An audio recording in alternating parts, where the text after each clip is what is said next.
नमस्कार मित्रांनो, घरचा तंत्र आणि वनस्पती तंत्र या दोन्ही चॅनलमध्ये आज आपल्याला एक वनस्पती मौल्यवान गवसली त्या वनस्पतीचा एका घराच्या संबंधात वनस्पती आहे. आणि ही वनस्पती शुक्र घराची वनस्पती आहे. शुक्र घर पहिलं राजे महाराजे शुक्र घराचे काही मणी काही लॉकेट धारण करायचे, अंगठ्या धारण करायचे. पण ज्यांच्याकडे गोरगरीब माणूस आहे त्याने मणी धारण करणं होत नाही, त्याच्यामध्ये काही फसवाफशी होते. त्याच्यामुळे शुक्र घराची जर तुम्ही वनस्पती धारण केली तर शुक्र ग्रह तुमचा शांत राहतो. कुंडलीतला शुक्र निघून गेल्यानंतर तुमचा पितृदोष निघून जातो आणि घरातले वास्तुदोष असेल, घरातली काही नकारात्मक शक्ती असेल, ती पण निघून जाते. आणि शुक्राची एक अशी वनस्पती असते मित्रांनो, ती काय करते, येलवर्गीय म्हणता यायचं नाही आपल्याला, झाड बी म्हणायचं नाही. मोठं जर झाड झालं तर मोठं करतं आणि बारकं असलं तर इकून एकाला अशा फांदीला इकून एकाला आडेमारी चलतं. त्याला कुठली बी वनस्पती ती गवसली तर बघा अशी आडेमारी चलतं. ही बघा शुक्र नावाच्या वनस्पतीचे आडीत मारलेले आहेत आणि ही पान आहेत. तर शुक्र नावाची वनस्पती तुम्हाला घरात, दरवाज्यात, दारात जर तुम्ही ठेवली तर तुमच्या घरातली वास्तुदोष असेल, तिथला काही वास्तुदोष म्हणजे काही बांधकामात काही बिघड झालेला असतो कमी जास्त, आणि त्याच्यामुळे तिथल्या काही चुकीच्या गोष्टी नकारात्मक शक्ती काढतं, तर ही त्याच्यापासून वास्तुदोष क्लिअर करायचं काम करते ही वनस्पती.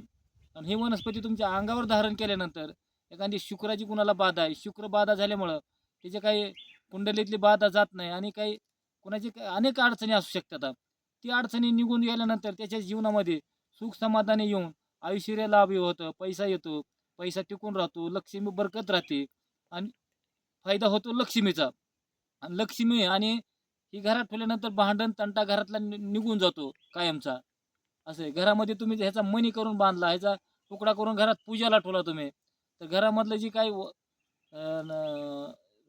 शुक्राची काही जी बाधा आहे आणि ती निघून गेल्यानंतर तिथले वास्तुदोष बी निघून जातो. तुमच्या घराचे बांधकाम जरी उलटा पुलटा झालेलं असलं आणि ही जर तुम्ही तिथं दारवाज्यावर घरात जर पूजेला ठेवलं तर तुमच्या घरामधला वास्तुदोष 100% निघून जातो. तर ह्याची मुळी, ह्याचं लाकूड अंगावर धारण केलं, तावीजमध्ये चांदीच्या जर धारण केलं ह्याचा थोडा तुकडा, तरी तुम्हाला शुक्राची साथ भेटते. आणि शुक्र एकदा चांगला झाला की तुम्हाला पैसा अडका मनानं भरभराट येते. आणि शुक्र वनस्पतीचे तुम्हाला रोज एक 1.25 फुटाचा, अर्ध्या फुटाचा तुकडा पूजेला ठेवायचा. जर शुक्रवारी शुक्राचा जप करून त्याचं जर पौर्णिमेला शुक्रवारी जर तुम्ही त्याची सेवा करताय तर अजून लवकर त्याचा फायदा होतो आणि तुम्हाला त्याची भरभराटीला एकदम सुखमय होतं. तर ह्याचं मित्रांनो लाकूड मध्ये आता सध्या मे महिन्यामध्ये पाणी धरून आहे, तोडलं तर पाणी निघतं मधून, एवढं दुसऱ्या काही बी खिचून आणायची ताकद आहे ह्याच्यात. लक्ष्मी असेल, तुमची आकर्षण असेल, कुठल्या बी गोष्टी ओढून आणायचे तुम्हाला आणि सुख समाधान द्यायचे, ह्याची एवढी पॉवर आहे. म्हणून हे कुठल्या बी झाडावर चढलं की याडामारी चलतं आणि त्या झाडावर सगळं मोरे पिंजरतं. तर असं ही भरपूर असा ह्याचा वेल बी म्हणायचं नाही आपल्याला आणि झाड बी म्हणायचं नाही, कारण मोठं झालं खाली बुड मोठं होतं आणि वरी याला सारखे तगारे राहतात. ह्याचे पानं सीताफळीच्या पानासारखे आहेत. महाराज पानं दाखवा एकदा कसे आहेत बघा. हे शुक्र नावाच्या वनस्पतीचे पान आहेत.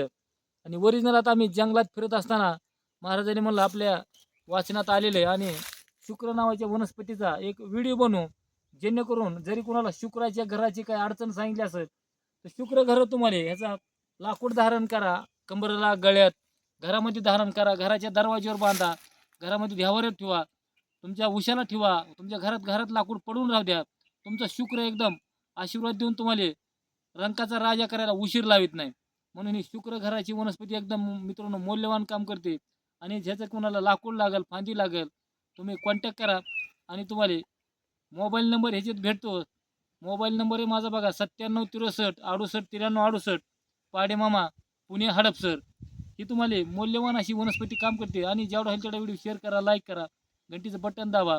चला मित्रांनो लवकरच आपण दुसऱ्या व्हिडिओमध्ये भेटू. जय हरे.